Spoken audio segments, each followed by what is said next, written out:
All right, let's get into it. We're gonna jump right into it. Today we're gonna be talking about writing complete scenes that drive your story forward. You might be saying, "But Thomas, what is a scene?" Well, a scene is ultimately a unit of a narrative that takes place in a single location and time, usually focusing on a single objective or conflict/problem. This doesn't mean you can't have multiple scenes in a single location, but whether you have one long scene or a collection of scenes, mapping it out still is part of the process of writing. Whether you're a pantser or not, how do we get our scenes created? All right. And for you pantsers out there, let this lesson be more of a study of narrative rhythm. Okay? So again, for you pantsers out there, let this be a study of narrative rhythm and things to think about as you write out your scenes from the seat of your pants. If anything, you'll see the points and values of specific beats within a scene, what makes a complete scene, and then how to identify a full scene. What I love about scenes is that a whole chapter could be one long scene or a collection of scenes itself, but keep in mind that a scene has its own purpose and is designed within that purpose as much as a chapter has its own purpose. And you might be thinking, Thomas, what if a chapter has multiple scenes? Then I tell you that the chapter itself has an overarching narrative purpose, and each scene within that chapter will add something to the chapter itself. That could be anything from similar tones to driving a specific focus or purpose forward within the chapter as a whole. But today's lesson is going to be three parts. I'm going to go over what makes a full scene a complete scene. Okay. We will also talk about how to check that scene. And then we're going to do a real time example for you using the techniques that I'm going to teach in here. So sit back and sit right back and hear a tale of a fateful trip. Okay. Before we get into it, remember to subscribe and hit that bell icon so you don't miss out. And also, every Saturday and Sunday, we do our lives at 2 p.m. Eastern Standard. Let's keep it going. I don't want to hold off. No, no, stay with me. All right. What makes a complete scene? Question mark. Every single scene must have what? A beginning, a middle, and an end. A beginning sets up the context of that scene, basically, so we understand what's going on. The middle challenges the context that has been set up. This is the problem or conflict. And the end must resolve the narrative forward, even if the problem is completely solved or not solved at all. But what is a beginning, middle, and end? Well, let me break it down. A beginning needs to establish the goal purpose of a scene, setting up the context of who, what, where, when, and why. Ultimately, you need to identify the narrative function of the scene. And it can be anything you want, but ultimately, let it move the narrative forward. For example, Lisa is dealing with the emotional truth of finding out her sister convinced their dementia stricken mother to write Lisa out of the will. How dare you? This means that the scene must establish who is in the scene, what she wants or is dealing with, where she is, when she is, and why she is in this situation. So, who is in the scene? Well, we have Lisa and her sister. What does Lisa want or is dealing with? Well, she is finding out about the will. Not that she already found out, but she is finding out about the will. Where is Lisa? Well, she's at her apartment. When is this happening? After her mother was given a death date. That's important for emotional context. Why is Lisa in this situation? She was originally the caretaker, but isn't now. Now, of course, these questions change depending on the scene's need and, of course, the narrative you're trying to tell. With that said, though, it's important to take this information and figure out and identify the entry and exit points of your scene. Again, you need to know where it's going in, you need to know where it's coming out, right? Whew. These starting points and the context you'll need to establish before the conflict occurs. And maybe, or don't know, but the ending is also important too. Which brings us to the middle, conflict and tension. Conflict and tension is the thing that brings engagement to your readers. Without it, everything feels smooth and it forces the narrative to fly by. But think of a scene like its own micro narrative within the great scheme of the macro narrative.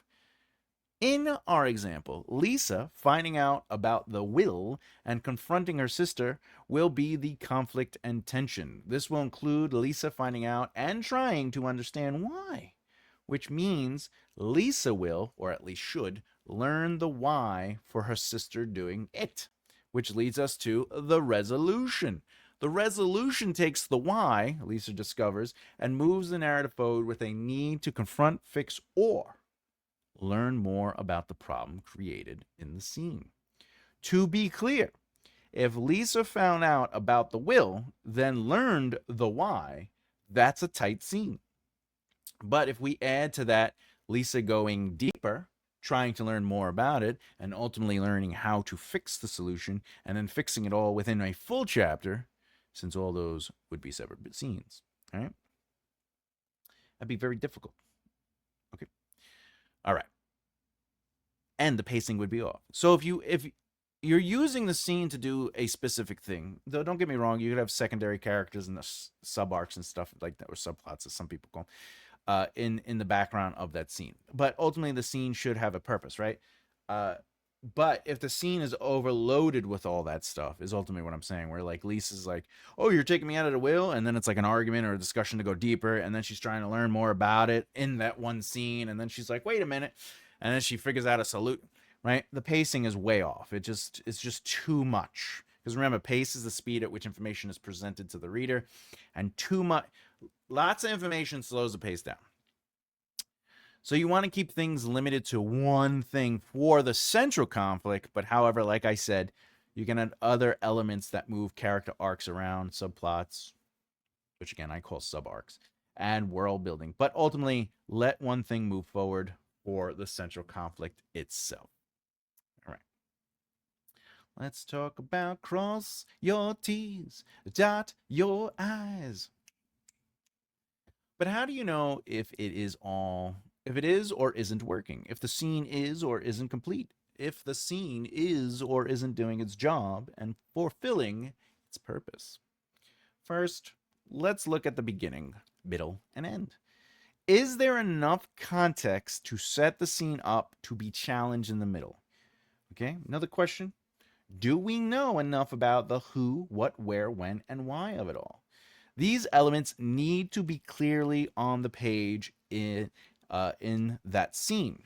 So, if the opening of your scene does not establish enough context to answer who, what, where, when, and why, we got an issue.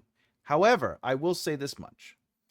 You do not have to give all of the information away.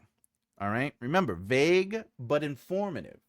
The why can be seeded just as much as the who can be seeded. We don't necessarily need to know that her name is Lisa. Okay? We just need to establish that she is in the scene. Okay? But it would help to get Lisa in there, right? The name Lisa. However, the where can be identified by descriptive movement, interaction, ultimately small elements. But it has to always be enough to make sense for the reader to know what's going on, but to still leave them with enough questions to keep them going into the middle. Why am I telling you this? Because the complete and whole truth of who, what, why, when, and where, all that can be fulfilled over the course of a scene. And again, doesn't necessarily need to be, because you could still leave some questions out in the open of who the sister truly is, and then you could explore that in the next scene or the next chapter. But my point is, and still stands, every scene needs enough context, okay, that answers who, what, where, when, and why, so the reader can follow what's going on, and that whatever is established, whether it's vague or informative, can be challenged in the second half, or at least the middle of the scene, which brings us to second. How are you challenging the context, and are you challenging enough of it? Are you creating a problem or conflict in the middle of the scene, one that the protagonist and characters are working through to find a solution, or being pushed back hard to challenge their positions? So, in the middle of your scene, and by the way, it doesn't actually have to be the direct middle. You don't have to count if it's a 3,000 word chapter, you don't, or scene, whatever. You don't have to go to the 2,000th word and be like, hey, let me start the conflict. The conflict can be, manipulated within the beginning and the end. Like it could just kind of mold or assimilate into the situation. But ultimately, you are setting up the conflict or problem in the introduction with the context. It's just usually that context will start getting a heavy challenge near the middle, right? So, but one of the things that happens with scenes is sometimes we forget that there should be a problem or conflict, or the problem or conflict is so small and you know not necessarily doing anything of weight. And that doesn't mean you have to be blowing up cars or the world is going to end, but the problem or conflict should be influencing the emotional truth of characters, whether it is technically I can't find my keys to get to work, or what do you mean you took me out of the will? I will say this though, if the scene is I can't find my keys to get to work, and they search for like 2 seconds and then they find the keys, that's not necessarily the conflict or the problem within the scene. And you should be evaluating that to see, all right, how do I really push back on these characters? Again, not that, where are my keys? And the ceiling falls in, and then the water in the sink starts exploding because the pipes are dead. No, I'm not saying do that. But at the same time, you do have to say, how do I make it so they can't leave this room? Because in acting, I know you're not acting, but in acting, why am I in the room and what's keeping me in the room? Right? And the easier it is to get out of the room, the less conflict there is. Does that mean the scene is bad? Not necessarily. It's just less engagement. Because conflict and tension create engagement. That's all I'm saying is when you look at your middle of your scenes, how are we keeping that character in the room, despite the fact that they want to leave the room ultimately?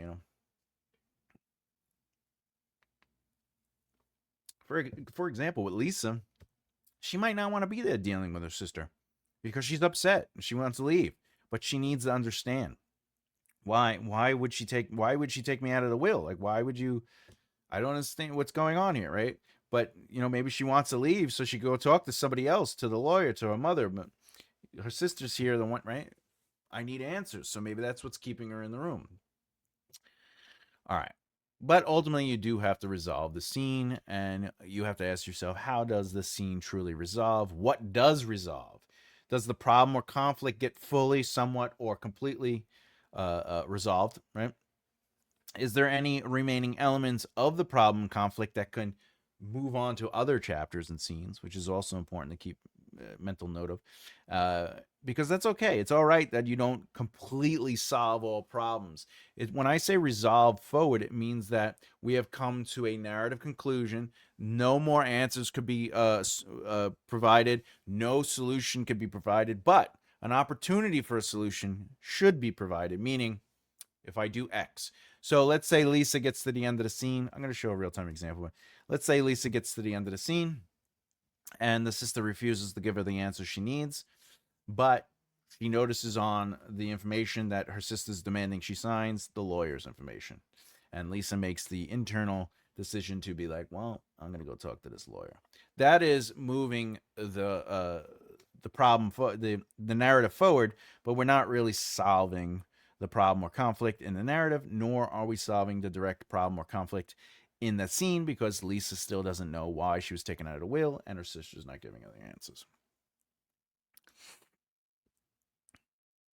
But there is a microanalysis to this, all right? The logical progression. And yeah, there should be a clear cause and effect that's happening. Does one beat logically lead to the next? And does it help to elevate emotional stakes? Elevating emotional stakes is very important. Are characters behaving based on the emotional truth within the scene? Is the scene changing them? We always want to see if characters are changing somewhat, completely, or not at all. Because remember, when you challenge their positions or their motivations or their emotional truths, whatever the case is, they have to evolve somehow, but they're allowed to stay the same. They don't have to change, but if they don't change, they double down. This means that subtext must be presented on the page as well. There's the surface stuff that helps ground the scene in the real world, the thing that places a reader into the moment, but the subtext is what creates emotional connection for the reader. It allows for this thing we call empathy. But ultimately, the most important element is pacing and tension. Pacing is the speed at which information is presented to the reader. Tension is the time and space between when a problem or conflict arises and how long it takes for it to resolve.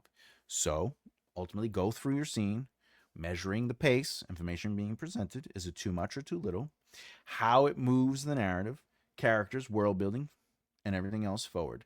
Then you need to pay attention to the tension itself, if there is any at all. If there's none, add some. But you do have to adjust as needed. I will also say, pacing, by the way, if you find yourself in a situation where there's too much, break it up and spread it out over the scene or scenes or chapters. However, I will say this little caveat for pacing. Sometimes it can be spread out, but there's still far too much. Chunks spread out is still pretty aggressive. Uh, do I believe it should be as little as possible? No. I think context plays a strong part in pace. For example, there's no need to explain that someone is a detective if they're in a police station and someone calls them detective, if they have their own desk, if they're an older person, man or woman, doesn't matter, right? If they're shorthand with the chief, if they're shorthand with other people, if people are coming to them for advice, right? That tells you how long they've been there. That tells you that they're a veteran. Obviously, their environment is telling you that they're a detective. If they're called sergeant or whatever the case is, right? Sergeant, detective, right? All these things are context clues to information, but the way it helps the pace move is that it's through lived in experience. No character is going, "Hey, Sarge, you've been here for 15 years, and they told me that I should come to you for advice." No, the person just comes to them for advice. He goes, and "Oh, Danny, what's up?" Or, "Hey, Melissa, how's you doing with that case?" "Oh, thanks, Detective, whatever, Harris. Um, I'm still having trouble with it, but your advice last week really helped." That says more than exposition. That's all I'm saying. All right, let's get into a real time example here. All right. All right. So, the one thing we're going to do is we're going to get the screen up. Bloop. All right. We have to, I'm going to use the basis of what we were talking about. So I'm going to look at some of the notes on my lesson here. We're going to be talking about Lisa. So I'm going to just copy and paste the original concept, and then we're going to work from there, okay? So we have that dealing with and then okay. All right.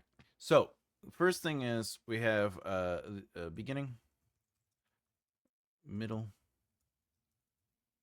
right? We got the beginning, middle, and this should be context slash setup. This should be conflict slash problem, and this should be resolution forward. All right. Or actually resolve the narrative forward. Resolve. Resolve. You hate when that happens. Don't you hate when that happens? Okay. Did I spell it right? There we go. She wants. She needs. All right. What does Lisa want or is dealing with? All right. So we have Lisa and her sister are going to be in the scene. So we definitely have to set up Lisa and her sister. We have to find out about the will. So that's what brought her there. They're at the apartment. And then after her mother was giving the death thing, okay, she was originally the caretaker. I think these are the things we're gonna deal with. Oh wait.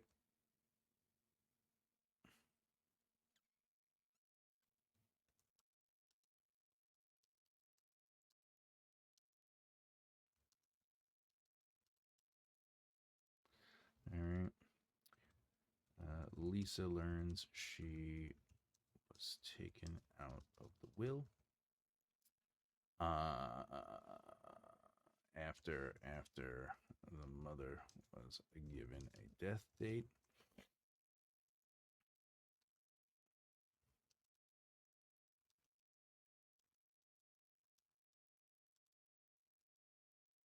All right, and then ultimately, Lisa's sister won't give her the information.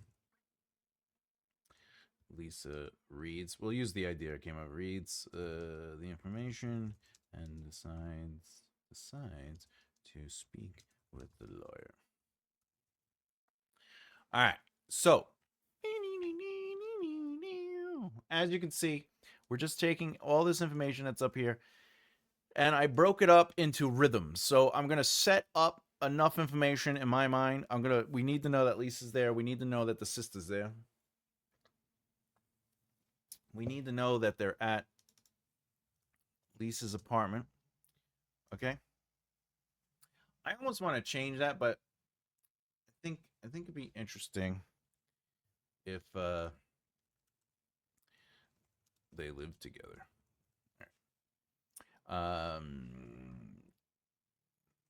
Sister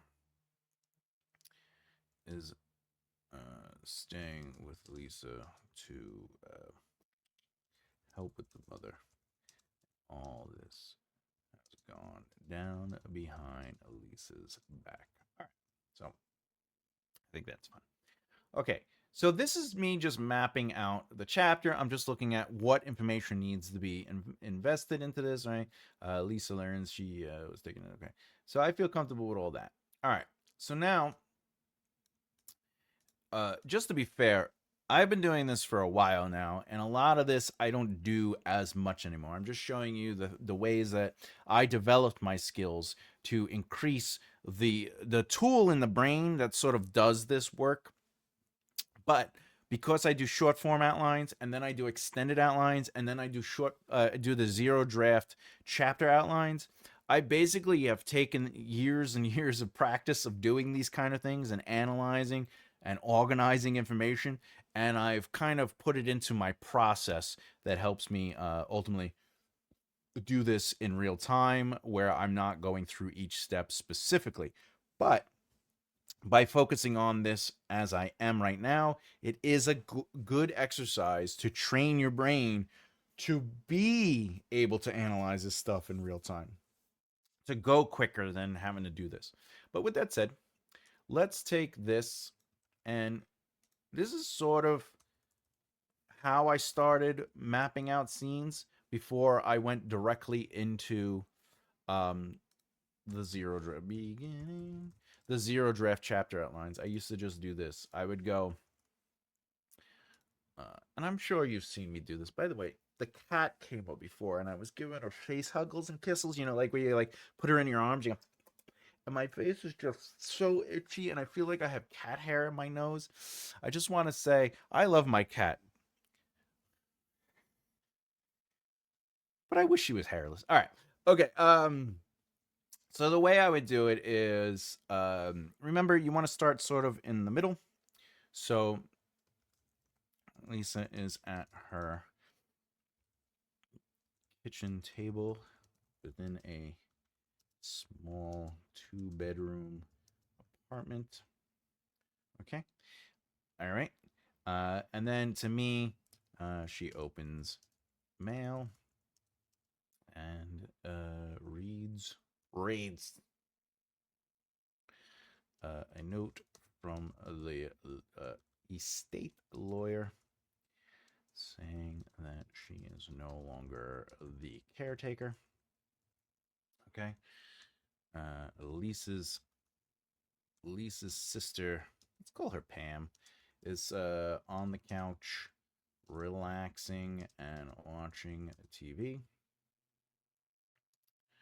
I think I'm gonna say she just got back from taking care of their mother. Okay. Or I should say checking.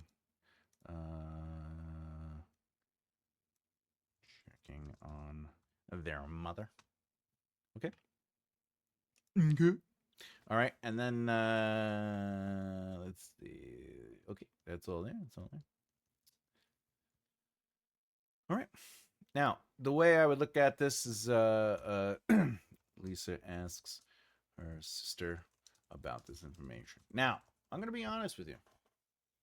Right here in my head, the way I am approaching this is we are now technically in the middle. So I'm going to actually take away Lisa asks as part of the beginning and go to middle. I'm going to go back up here. I'm going to get some information. All right. And remember, she's going to learn about the. Okay. So the new scene is about the information she just read. And Pam says nonchalantly, not even looking at Lisa, that, yeah, um, mom took you out of the will as caretaker, among other things. You knew about this?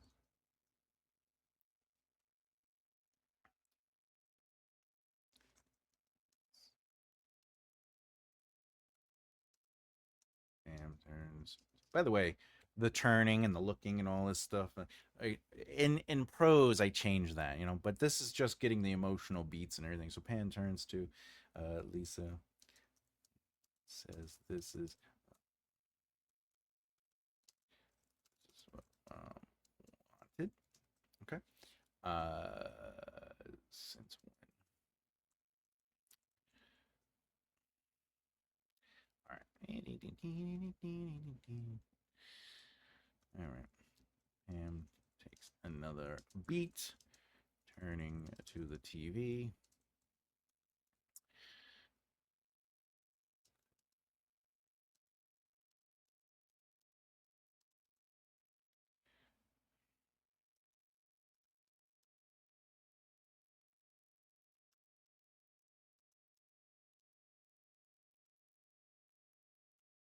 Okay. I would actually make this start the new beat, and the reason I'm doing that is because this further one is like the narrative beat that's going to be explored, which is she got information, she wants information, and this goes a little deeper into what that information is, and now we're going to get into the death date. Okay, since she was given the death date.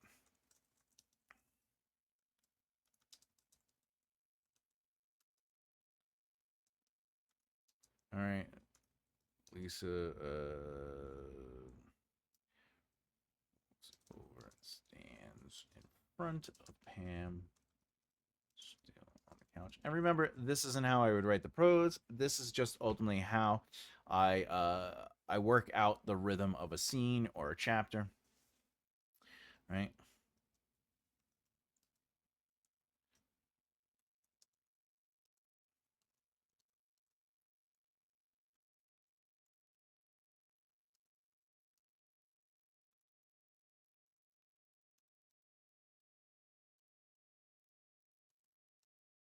Okay.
All right, I feel this is a new beat because we're going into information.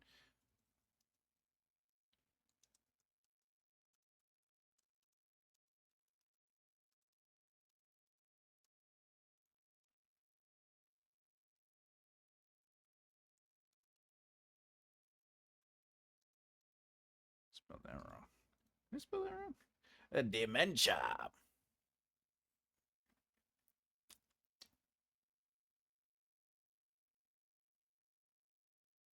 Well, I don't think I have that up there. Oh, dementia. Did I spell that right? Dementia. Yeah, I did. All right. She's dying of dementia.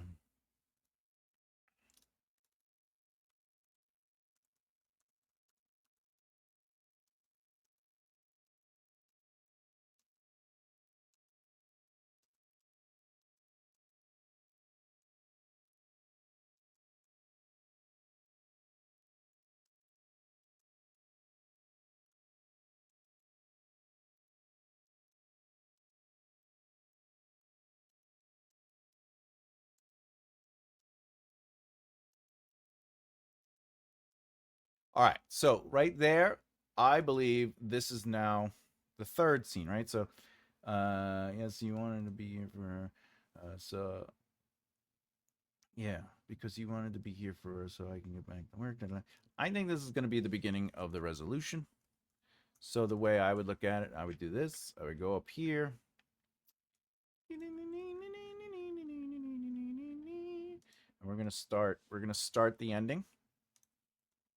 Okay. And we're gonna say Lisa. Lisa banged on the door.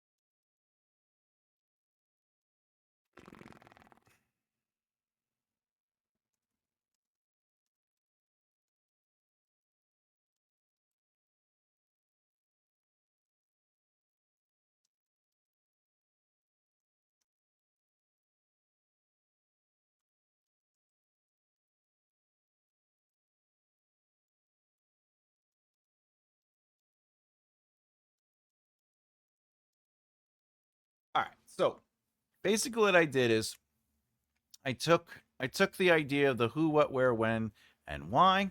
I broke up that information into what I feel would be a pace appropriate for delivering enough context of what's going on. We know that they're in the thing.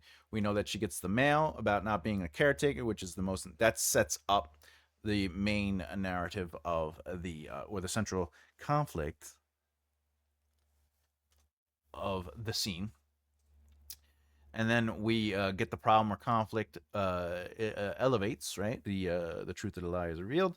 That hey, your mother is given a death date. What do you mean? And it learns she was taken out of the will, right? And then Lisa ultimately won't give her Lisa's sister, Pam. Okay, won't give. Remember, you always want to try to have the names. Lisa the information. Lisa reads the information and decides to speak with the lawyer. Boom. So when we look at this, I basically it took me these two beats, 51 words, to establish the context. At the end of the day, I feel this could end up being 200 to 300 words, right? So basically a page. And why I say that is that's going to include the immersion, maybe the emotional truth of it. You know, maybe Pam and Lisa might sit in their own, like maybe Lisa is just reading the thing and she's sitting in her own brain. Like, what is this? Like, before she even confronts Lisa, we establish that Pam is relaxing on the couch, etc., etc. Right? But then we get right into it. Lisa says, "Hey, what is this? Mom took, without looking, Lisa. Okay, Lisa asked her sister about the information she just read. All right, okay, and then Pam says nonchalantly, without even looking at Lisa, that yeah, Mom took you out of the will. Boom. Okay, now we are in the middle of the scene. This is the bulk of it, so we get a lot, right? Boom, it's a lot. 157. It's dialogue heavy. The reason is because I come from a screenwriting background, and if I can move through the scene through dialogue and the characters' basically emotional behavior, the immersive stuff in the prose is really where I get to play. That's my playground. But as long as I have the foundation of the narrative movement, that's great. Usually, action and behavior looks like this. I just write out a general broad statement like this happens and blah blah blah. And then when I get to the prose, I get to play with it.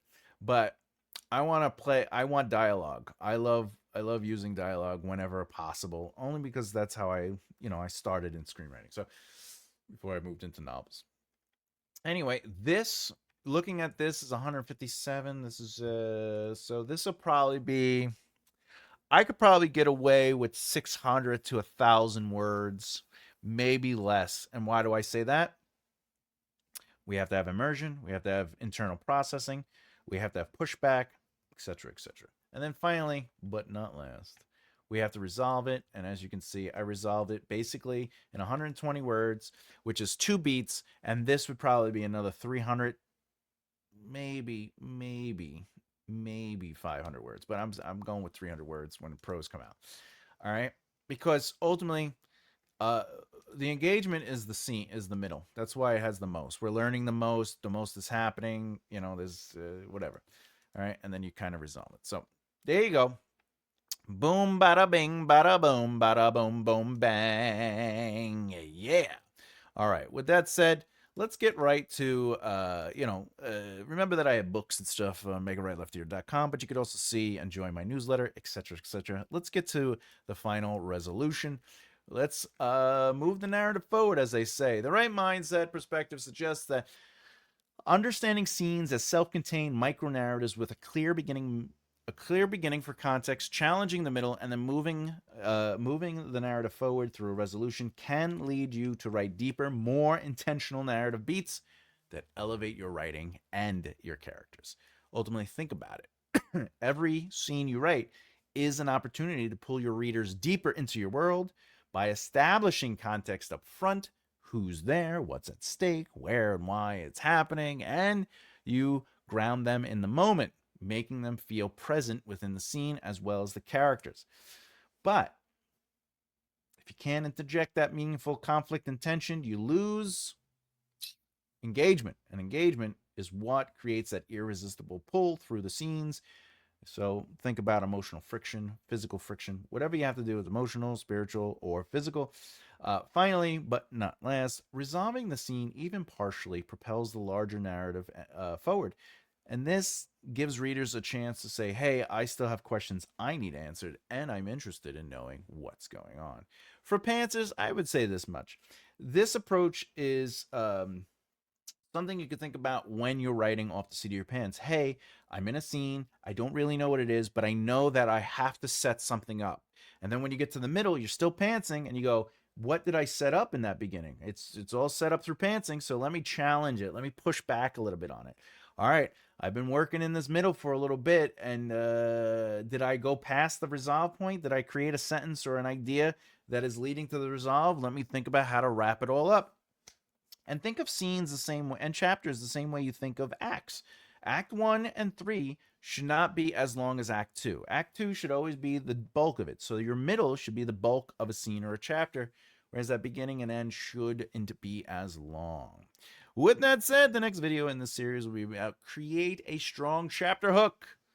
But if you have a video idea or lesson you would like me to do, let me know in the comments below. I am doing random videos throughout the year now for people that will be on top of my already scheduled and pre-recorded material that comes out weekly.